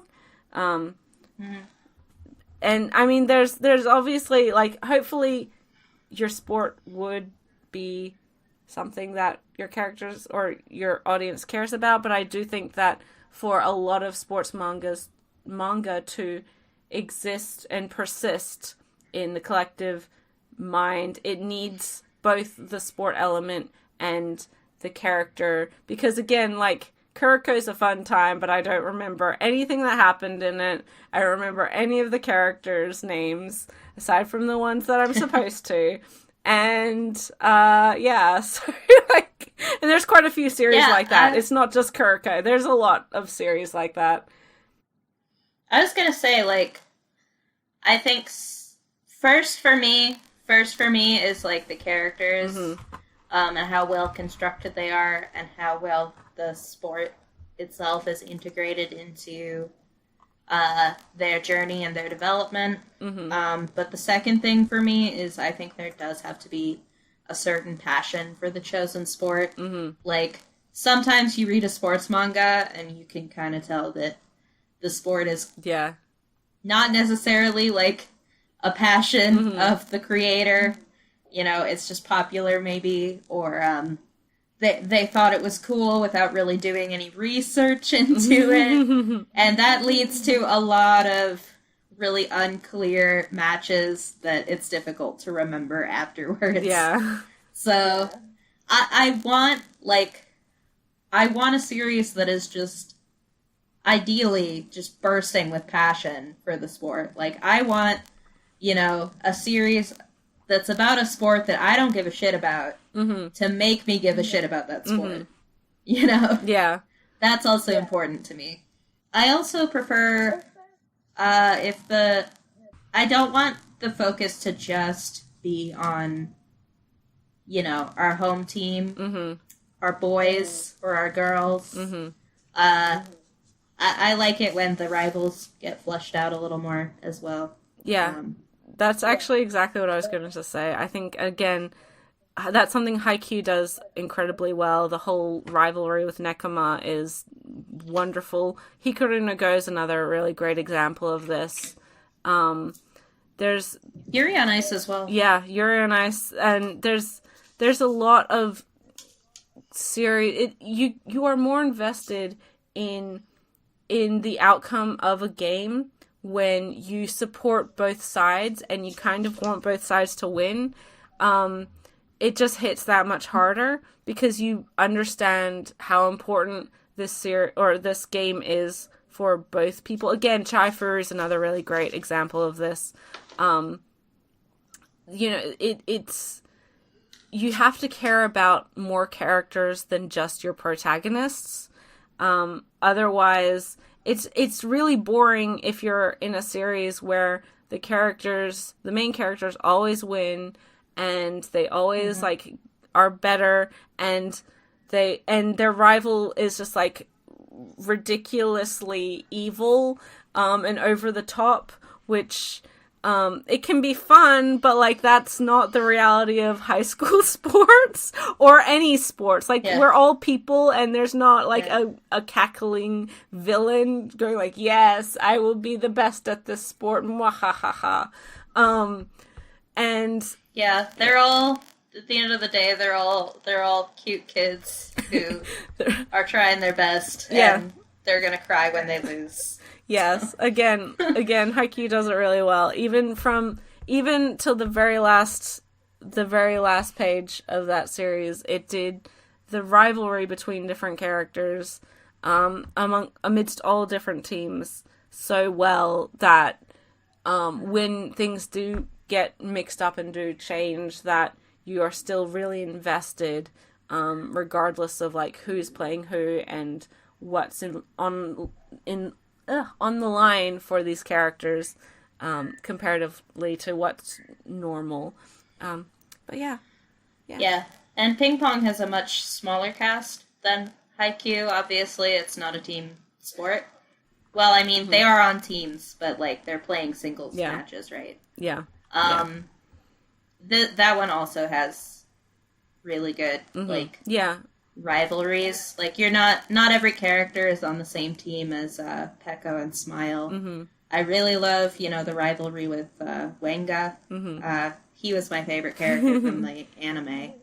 So as well as just reading the first half of the series, like I didn't remember getting all that invested in like the team that's all bald, right? Dragon and Demon. But like I'm so invested. I actually was so upset when Demon like lost his match because he's been working so hard and he just ended up playing someone who's just happens to be good at table tennis. And it's like fuck, I've been there. Fuck. And again, Chai-Fu, it's an individual's game, so every character is a rival, and it's also a mixed game. So girls and boys, men and women play each other.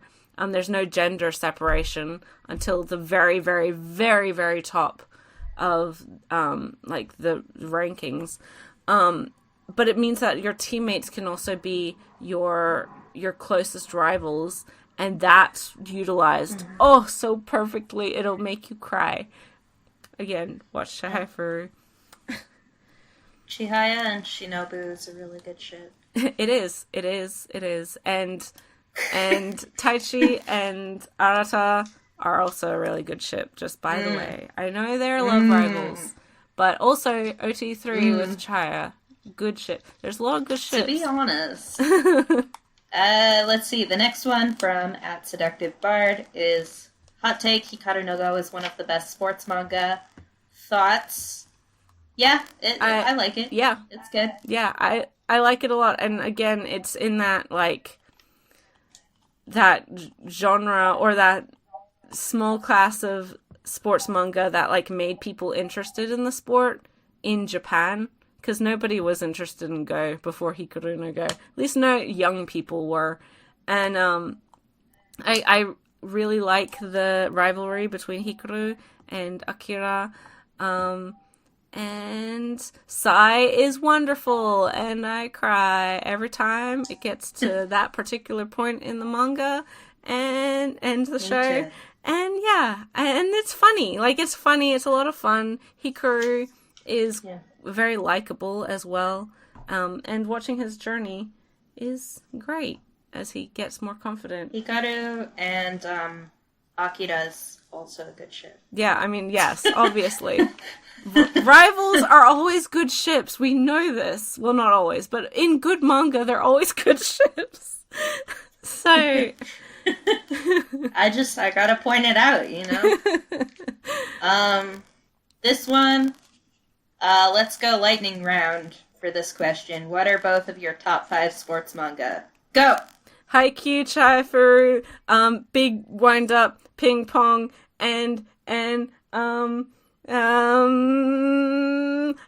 don't know, but that's 4. I'll say Moonland. That's a pretty good one. Gymnastics. So. Okay. For me, Ping Pong, Real, this Japanese one I'm reading called Saotome Senshu Hitakakusu, which is boxing, but more importantly, it's girl abs. Hikaru no Go, and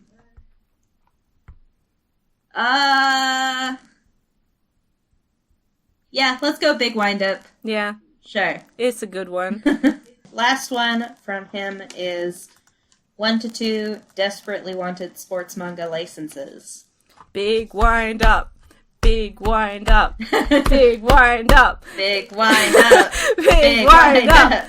Big... Okay, it'll never happen because it's 32 volumes in Japanese, and it's also... Yeah, and the anime... did nothing. Yeah, not popular, and it's a monthly series, so it comes out really slowly. But I want it. I want it so bad. Please give it to me.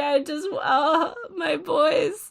Also, and this is the series that I don't know the name, which is really bad of me, but there is, because of the Olympics and the Paralympics most specifically, there is a new manga about a blind marathon runner and his, I guess, partner or guide, or I don't know the proper term, apologies. And that just sounds really interesting. Because, one, I didn't even know that was a thing. It makes sense that it's a thing, but that's obviously my just failure in thinking about that.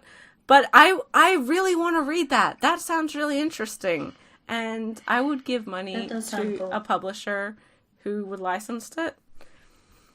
Yeah. That sounds cool.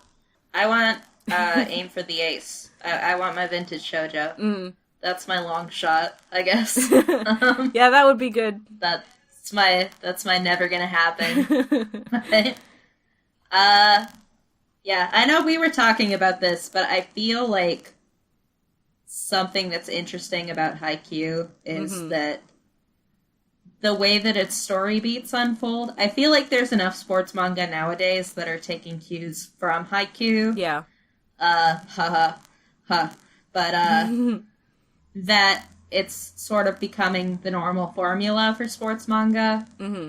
But when it first started, I remember being very struck by how the way that its drama plays out feels much more similar to those, like, shoujo volleyball series, more so than, you know, the shonen sports series of the time. It's got a real understanding of, like, how people, real human people, interact with the thing that they're passionate about. It reminds me, like, the early Haikyuu stuff, it's just so striking to me of, like, the relationships that the existing team had with each other before the first years came in. And then how it adapted with the first years. I mean, Nishinoya returning to the team is kind of the first big, quote unquote, like, schism that the whole club has to, I guess, overcome. And it's done really well. And then Nishinoya is the best, so it's great. So yeah, I would like those, you know, vintage shoujo titles. I would like Saotome Senshu. I am a fan of that manga. I think it's cute. And it's got a lot of buff ladies who box each other. And the guy who writes it is clearly a man of taste and culture. Yeah, I feel like I certainly know a lot of manga readers who would appreciate that series. So I mean, hey, sounds great. I wouldn't argue against it. It's yep. There was a moment the main dude like ends up having to like, I don't know, they're doing some exercise in the pool, and he's like this scrawny little dude, right? The whole dynamic is that he's like secret dating the ace of the team for various reasons. Yeah. It doesn't matter. So obviously both of them are super boxing nerds, but they're kind of opposites in that Saotome is the ace of their school's boxing team. She's famous pretty much everywhere she goes. She could crush your skull like a watermelon between her thighs. She's very no nonsense, very like goes by instinct, just like naturally really good at the sport kind of person, whereas Satoru, by contrast, is someone who, like, no matter how much boxing he does, no matter how much he trains, he never seems to bulk up, so he never gets really put into any matches that actually matter for the school, and he's always been on the sidelines, and as a result, he kind of, like, he knows everything about boxing because he spends all his time researching it, because he can't actually participate. So he ends up being kind of a coach really for her. Yeah, no, it is more than you would expect. I won't say it's high art, but it is more than you would expect. It's a fun time. That's all you need. It's a fun time. Good dynamic between the two main characters. There's also a third girl who, like, they have to keep their relationship secret for dumb reasons. This is the same trope I was saying earlier I don't like. But I'm willing to forgive it for the sake of girl abs. But there's a third girl who's always, like, just, like, trolling them. She's pretty funny. But yeah, anyway, there's this scene early on where they're doing some exercise in the pool, and Satoru ends up having to, like, carry Saotome on his shoulders, you know, like with her legs right there on his shoulders. And I was like, this author wrote this entire series for this moment. Yeah. Damn. And I respect that. So, you know, 7 C's, it's right there. Let's see. Oh, and also, like, Manga Mogura is always turning me on to all kinds of titles, right? Yeah, they always have such interesting stuff, and I never remember. Sometimes I have to bookmark it, so then I will remember it to, like, ask 7Cs to get it, because, Yeah, but one I saw on their Twitter recently was actually about kabaddi, which, I like kabaddi, so... that's an Indian sport that is quite popular in Japan, fairly popular. So that would be interesting. I would be interested in getting a kabaddi manga. Yeah. I mean, hey, I'm, as I said, if it's not cricket, if it's not netball, I'd be willing to try it, if nothing else. G's been traumatized by netball. Netball's terrible. I hate it. We've just got a couple more. The next one's going to be from Gabby at Yami Neftis. Have you ever disliked a sport but came to understand and enjoy it better thanks to a sports manga? Probably like every sport that I've ever come to like in any capacity, to be honest. Yeah, I mean, same. I there's some things that I was already, like, I knew about and I'd played before. Tennis, of course, ballroom dance. But, like, as I said, I knew nothing aside from, like, very basic information about baseball before my perusal through anime and manga, I knew nothing about volleyball. I didn't even know that liberos existed. Like, I didn't even know that was a thing. But apparently, yeah, it is. And now I'm like, and I love all of them in this series. So that's great. Yeah, I mean, there's even sports that I already liked. Loose, like, that's a very loose term because I didn't like sports, but even sports that I thought I knew about, there's some series that I would have read or watched that I gained a larger understanding of because of the way that it's explained or shown in manga. Lacrosse was another one with cross-managed. Yeah, just, it's pretty ubiquitous. I will say that I still don't, like, really understand the rules of basketball, but that's because my experience has been Kuroko, and that teaches you nothing. And Slam Dunk, I've only read 5 volumes of, and I'm like, yeah, I know the dribbling's a thing, and, like, doing a dunk is a thing, and an alley-oop, but I don't, like, understand, or I don't know where players are allowed to run to, or any of that stuff, whereas I do understand that stuff now in, like, volleyball because of Haikyuu. Yeah. I could probably look it up, but I don't actually care enough until until a basketball series comes along that interests me enough that it wants to teach me that. The big one I can think of is that I already liked figure skating, but I only really watched it at, like, the Olympics.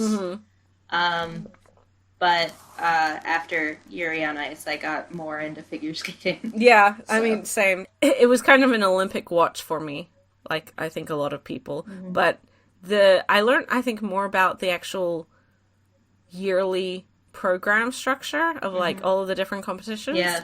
So that was cool, and makes me, like, keep an eye out whenever it's, you know, Worlds or the NHK or whatever, like, you know. I'm like, oh, that's going on today. And I follow figure skating Twitter, so I get the news as soon as it happens. Yep. Last 2 questions. We've got one from Scott at Mech Anime Review.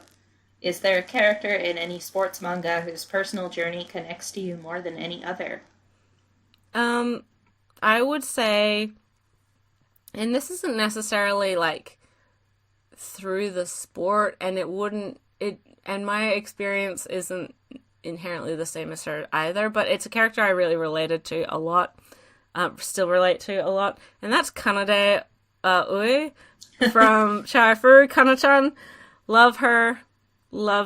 She's the other female character, girl in the main club, in Chihaya's team.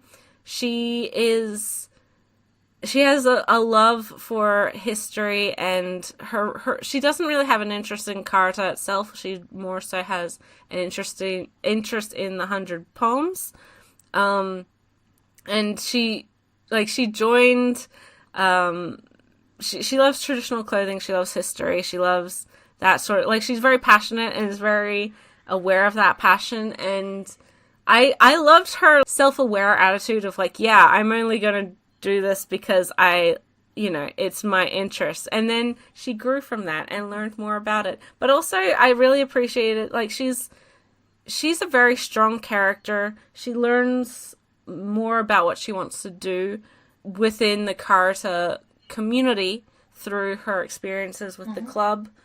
And she's, aside from perhaps Taichi and Satomu-kun, she is definitely, like, she's the brains when all the boys and Chihaya just are too busy with whatever is going on. She and Deski, the guy who's also, like, they're kind of a couple, are the true, like, they're keeping that club together because Chihaya's got they are the common sense. She just does no interest in anything except for karate, and Taichi's too busy pining, and He's just full of emotions. Yes, and I love constantly. him. I love him. I adore him. He is my boy.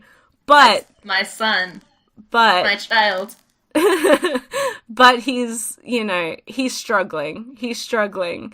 And then Nishida, also great, solid, love him. But he's also like, I don't know if you can rely on him to keep everyone in line. Kanade is not gonna, she's like, we're sorting this out. You sit here. I figured out this whole budget. We don't have any more money to do any of this shit that you guys want to do. You want to organize something? We'll organize it, but you have to tell me what we're doing. And she's also like the one that's kind of like liaisons with all the, between the teachers, like all the adults and stuff she handles. Mm-hmm. I love her. She's great. And for anyone who's been following my social media, my YouTube account for a while, at least over a year, you will know that up until probably 18 months ago, all of my social media had Kanade as a icon. All of them. Every single one. And if you ever see a video on my channel that is that the thumbnail is like anime picture, it will 9 times out of 10 be her, because I love her. So yeah.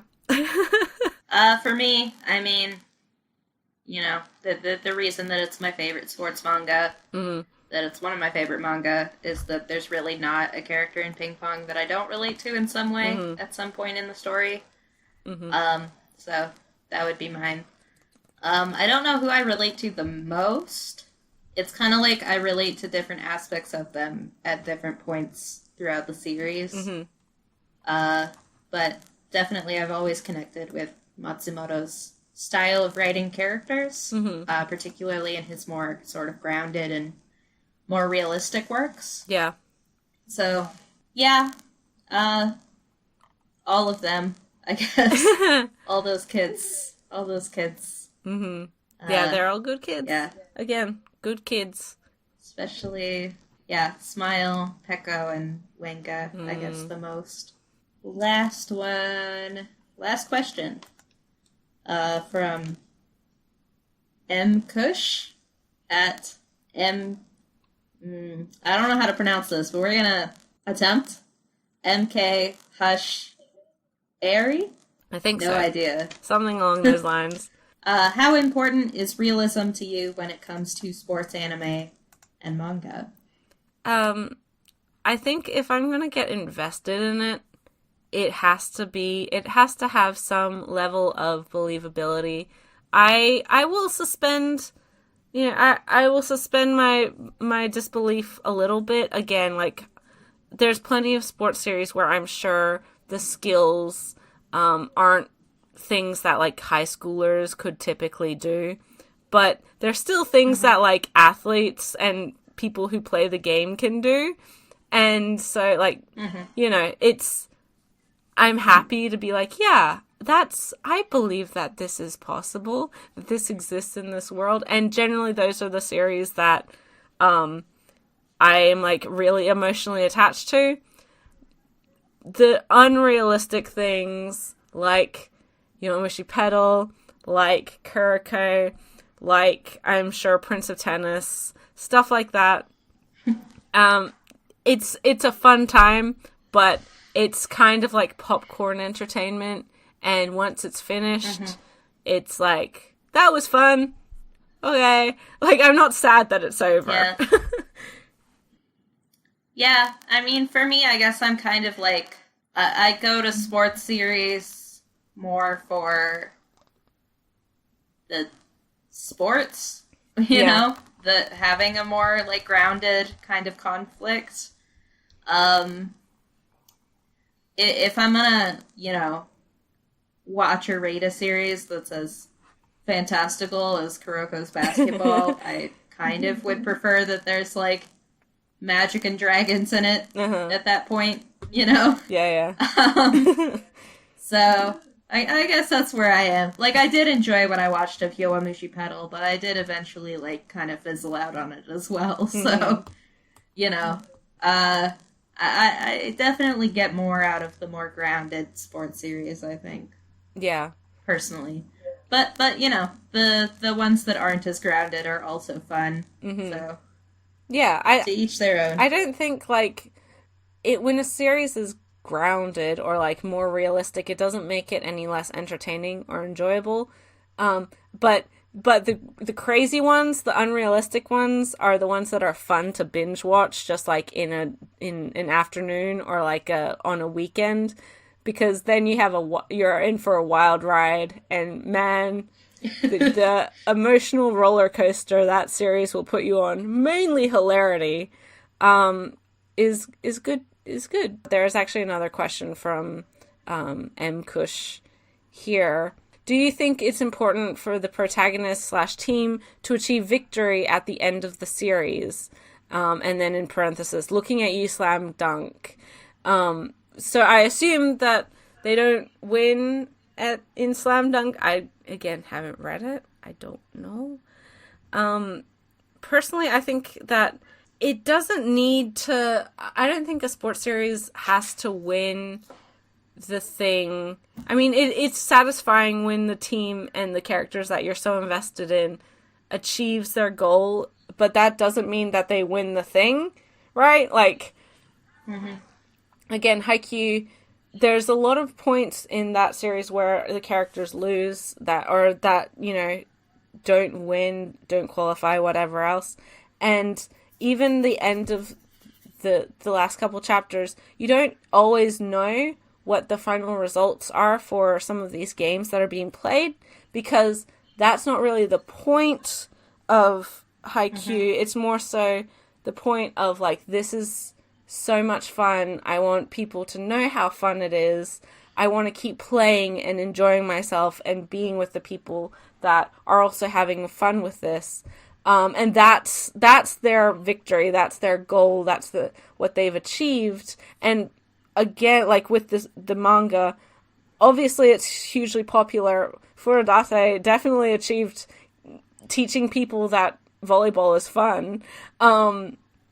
So that, for me, is more valuable than the characters, like, standing with the trophy at the end of the series. Yeah. Be like, woohoo, we did it! We got the thing! We won the prize! We're the best in the country!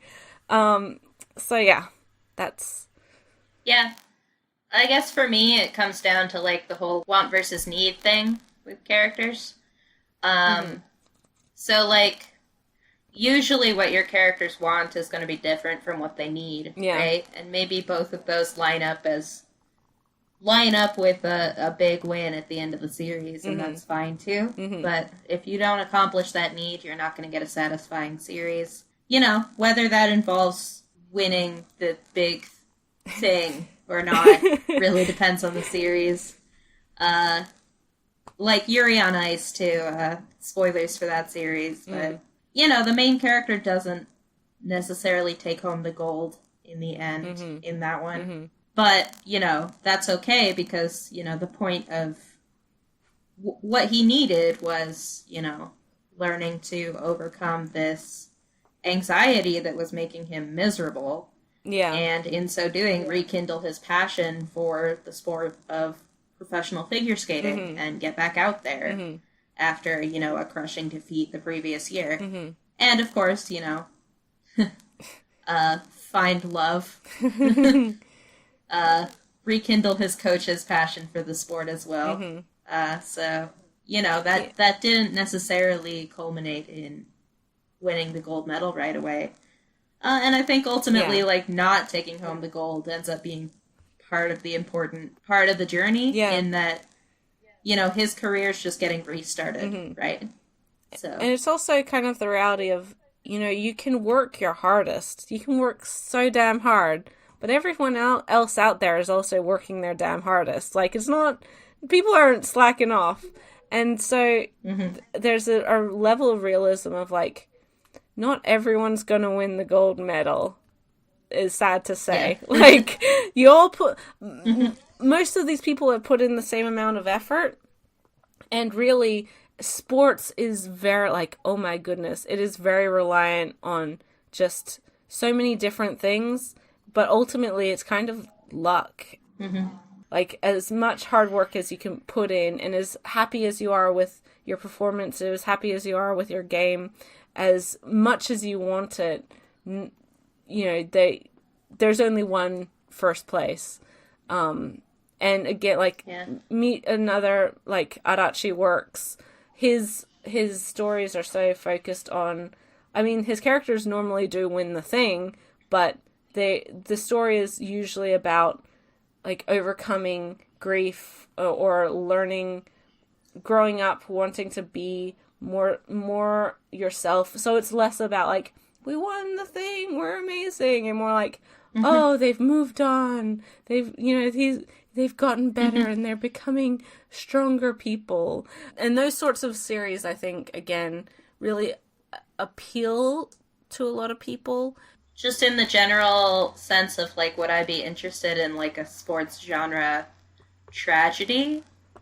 Like something where you're not, you know, where the characters ultimately, their arc takes a negative turn. I'd never say never. I guess it could be interesting. But I would say that in general, I'm looking for, just like in, like, real sports, which you're watching, you're not necessarily watching it to feel downtrodden. You're there to be uplifted. I think I love a good tragedy, but I'm not sure if that's the subgenre I'd be particularly interested in reading a tragedy in. I guess.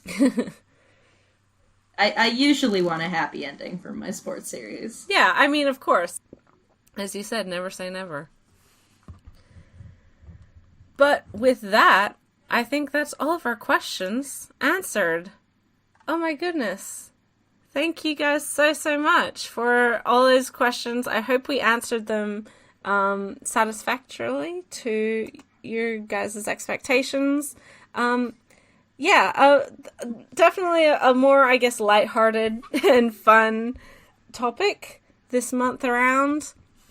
Next month, the topic is going to be single volume releases, so manga that are just one book, one and done. And we do have quite a few in English. Thankfully, probably a lot less reading in preparation for next month's podcast compared to this month's. But so, as always, leave your questions in the comments below, or of course you can leave your questions in response to when I tweet about it. If you are interested in asking a question, be sure to follow me on Twitter. That's at collectingg, just one word, and G is G-E-E.